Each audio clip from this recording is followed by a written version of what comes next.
Sizlarni ko'rib nayt xo'sh olduk. Hamma ustozlarimiz deganga o'xshash.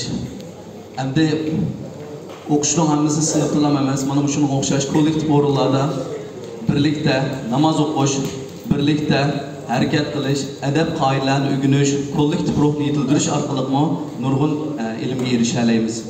Endi qaraydigan bo'lsak, dunyoda butun davlatlarni ikkiga ayirishga bo'ldi. Birisi sistemlik, birisi sistemsiz. Birisi taraqqiy qilgan, birisi taraqqiy qilmagan. Bu sistemlik davlatlarning asosiy nima degan chaqda kollektiv ruhni yetildirgan, yoshlar orasida kollektiv harakat qila oladigan, yoshlar orasida kelgusini o'ylay oladigan shunday bir avangard shaxslarni yetishtirish orqali bir sistemani barpo qila olgan. Shunlashqa sistema mushuni o'xshash jamoatlashishdan, kollektivlashishdan barpo bo'ldi.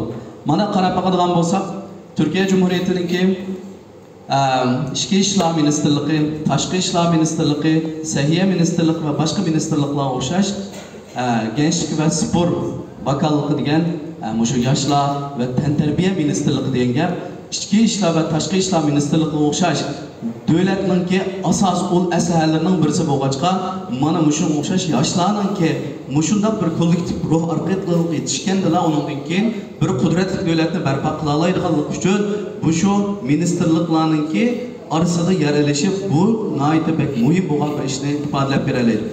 Shunlashqa sizlarga o'xshash qarindoshlarimizning aktiv holatda o'rganishinglarni tavsiya qilaman. Aktiv holatda shu ustozlarning yetaklashiga bo'ysunishinglarni taklif qilaman. Ikkinchi birisi, bu Manisa degan bu yerga men hayotimda tunji qitim kelishim. Uyg'ur qarindoshlarimizning va Uyg'ur millatimizning ichida bu Manisa tuprog'iga 100 yillar ilgari yoki 200 yillar ilgari va yoki yaqinqi zamon tarixda kelgan, yerlashgan Uyg'urni va Uyg'ur davlatini to'nitgan qanchalik qarindoshimiz bo'lgan, men buni bilmayman. Agarda burun bo'lmagan deyilsa, Uyg'ur tarixidagi tunji qitim Manisa tuprog'iga kelib, Uyg'ur yoshlarning qanday ekanligi, Uyg'ur millatining qanday ekanligini to'nitgan kishilar sizlar bo'lib qolasizlar inshaalloh.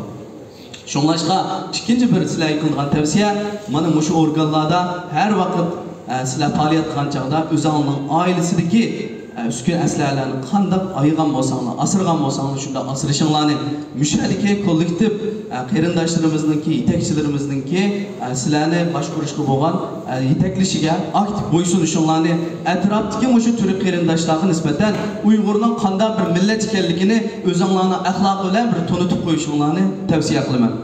Uchinchi birisi nima degan chaqda bizning qurib chiqadigan davlatimizning ismini bilsizlar-ku qarindoshlar. Sharq Turkiston Cumhuriyeti endi bizning shu davlatimizning-ki davlat tili nima bo'ladi savodoshlar sizlardan so'rasam bilsizlar-ku? Uyg'urcha. Sharq Turkiston Cumhuriyetining-ki davlat tili Uyg'urcha bo'ladi.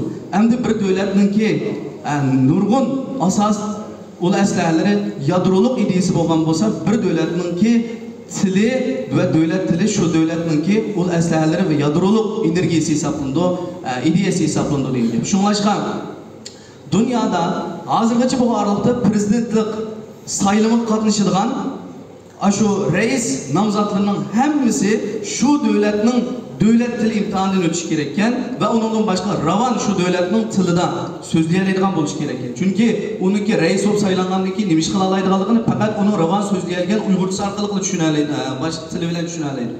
Kechiring. Shunlashqa bu yerdagi muhim bo'lgan narsa nima degan chaqda, men bu yerda 130 dona o'quvchini va yoshlar emas, inshaalloh kelgusida dunyoning ketgan vaqtida ismi tarixga xotirlanadigan olimlarni, ministerlarni ve prezidentlarni ko'rgandek bo'ldim. İnşallah mushundaq bir ulug' kishilarningki ravon uyg'urchada so'zlaydigan, bizning davlatimizning davlat tilida ravon so'zlaydigan va davlat ruhini yetiltiradigan bir insonlardan, farzandlardan bo'lib yetishib chiqishinglarni tavsiya qilaman. Hammanglarga rahmat.